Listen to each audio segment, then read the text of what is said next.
grado de malnutrición crónico, 70% de las comunidades no tienen acceso a centros de salud y 20% no tienen acceso a potable. 70% de las familias, 6 millones de personas. En toda esta parte de Centroamérica que casi está constantemente sufriendo una u otra crisis, desastre de naturaleza, no tiene títulos a la tierra que están cultivando. Es decir, que tienen que pagar rentamiento de los pocos ingresos que están recibiendo. 85% de los adultos en la región no han podido terminar primaria y 37% son analfabetos. Y vemos los aumentos en estos años fuertemente de los cultivos ilícitos, sobre todo en Colombia, pero también en parte de Bolivia. ¿Qué es el resumen de todo esto? El café, por naturaleza, por cómo se cultiva de montaña, forestales, siempre se encuentra en las zonas más remotas, más aislados, menos desarrollados y más conflictivos. En promedio, 2 de cada 3 productores son indígenas.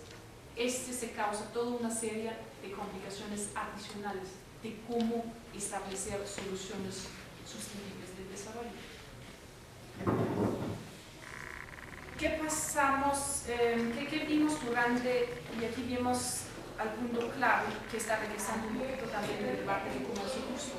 En todos estos años de crisis estaban entrando muchos proyectos del extranjero, del Banco Mundial, de otras instituciones financieras internacionales.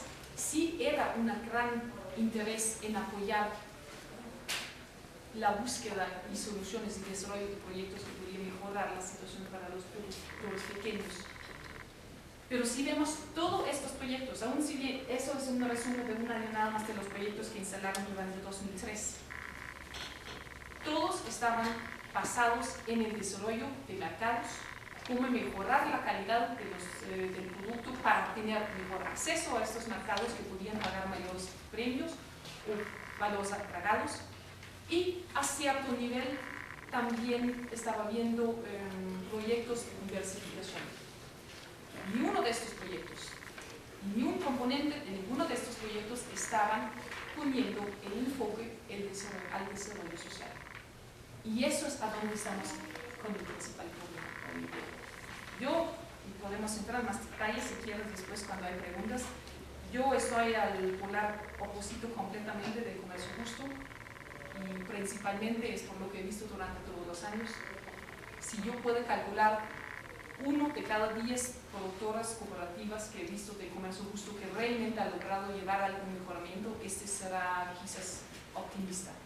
Desgraciadamente no he visto que está ayudando en nada, y creo en muchos casos que lo que yo he visto, y eso es a nivel mundial en todas las regiones, hasta que se ha limitado el desarrollo de muchos cooperativos. Así, hay muchas razones particulares para pero lo que principalmente está fallando en todos los programas en el desarrollo del tema hoy en día en el café es tener un fuerte paralelo de desarrollo social.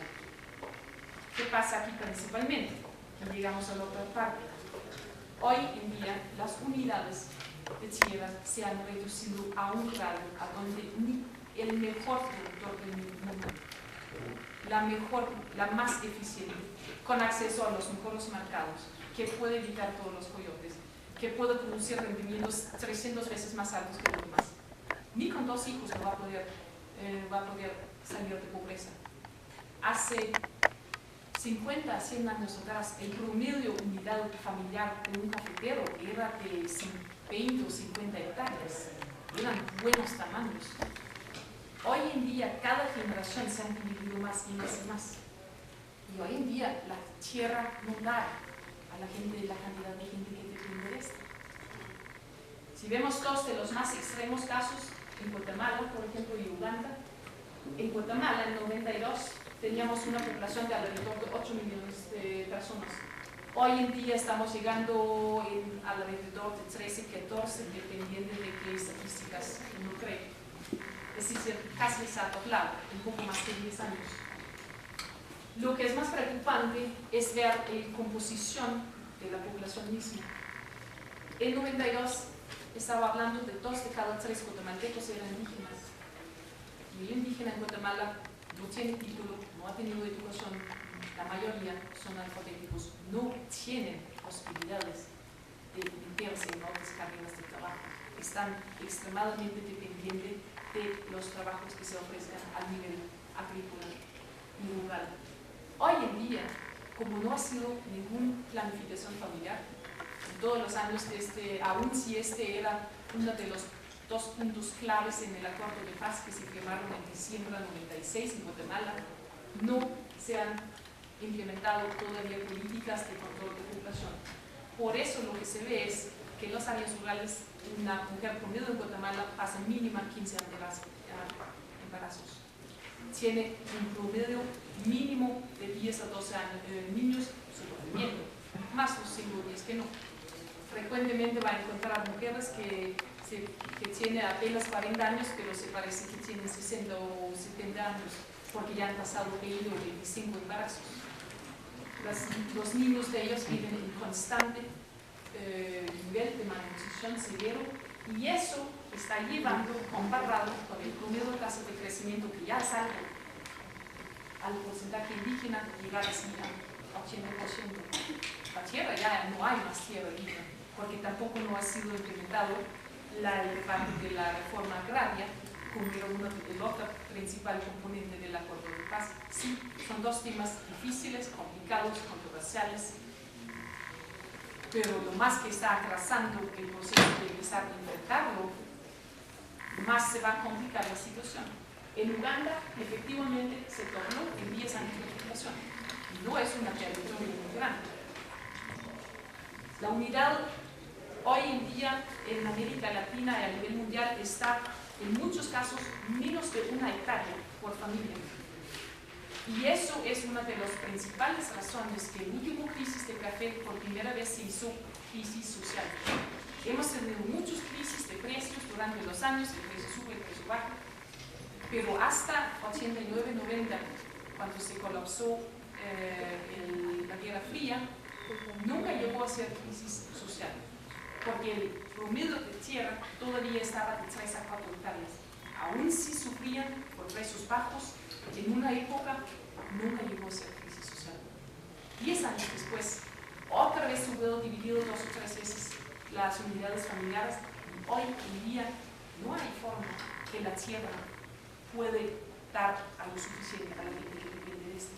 En México y Colombia han tenido muchas mejores políticas de planificación familiar y vemos tasas de crecimiento mucho menores, que sí ha bajado, que el promedio cantidad de niños por familia sí ha bajado de entre 2 y 3, y eso es muy bueno. Pero todo el problema es, y lo triste es que en muchas partes del mundo ni han comenzado a hacer estas políticas hasta ahora. Este era de Guatemala durante la crisis, el Programa Mundial de Alimentos. Estos son niños con malnutrición, muchos de ellos eran miles de niños en Guatemala que efectivamente mueren de hambre durante la crisis de café. La migración, eso es casa normal en muchas áreas indígenas, inclusive en México, en el campo cafetero. ¿Qué vemos en México? Aquí tenemos varios, y cómo son los retos de México. México en cierto nivel está en una posición privilegiada en el mundo cafetero. Por bueno o por mal, estamos cerca de Estados Unidos, todos sabemos de algunas de las cosas buenas que puede salir de los malos. Es un balance muy difícil, pero como tampoco no podemos cambiar la frontera, pues allá vamos a seguir. Si vemos unas visiones para cómo podemos realmente volver a la industria mexicana sustentable para 2050. He estado trabajando varias cifras durante 2 años. Yo no pretendo ser economista, no pretendo ser experto financiera en pero sí pretendo haber observado mucho durante 2 años. Muchas de esas cifras he estado consultando con economistas.